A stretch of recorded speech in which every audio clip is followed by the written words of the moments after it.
Урматтуу кыргыз элим, менин аты жөнүм Турдубек Исмаил.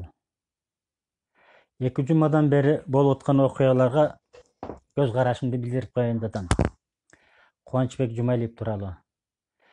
Кубанычбек Жумалиев 1998-жылы Жалал Абад шаарына, Жалал Абад областына губернатор болуп келгенде, мен ал мезгилде Жалалабадский пивоваркада иштеп жашачумун. Ал жерде 15 жыл иштедим.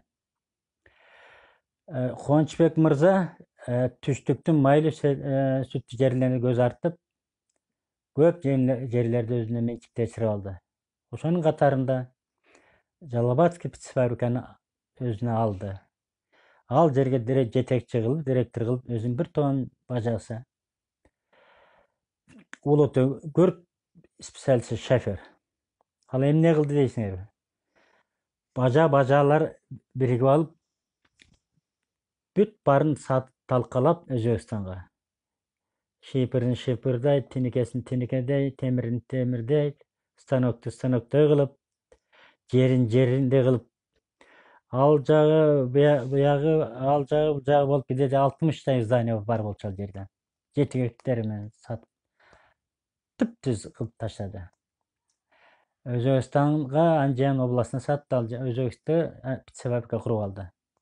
Андан кийин Жалал Абад областы боюнча торговый база бар эле. Аны да менчиктештирип алды.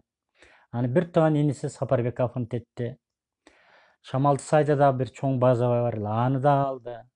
Жалал Абад шаарда типография бар эле. Аны алды. Гарторг деген база бар эле. Аны да алды. Садикти алды. Ошентип көп жерлерди мыйзамсыз алды. Эми карагыла. Ушунун баарын билет азыркы депутаттар. 120 депутат билет.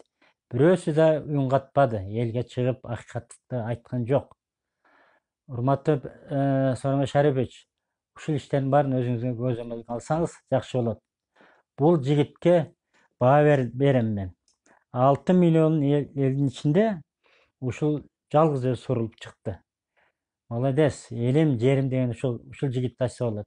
Бул жигитке Кыргыз Республикасынын баатыры деген бериш керек.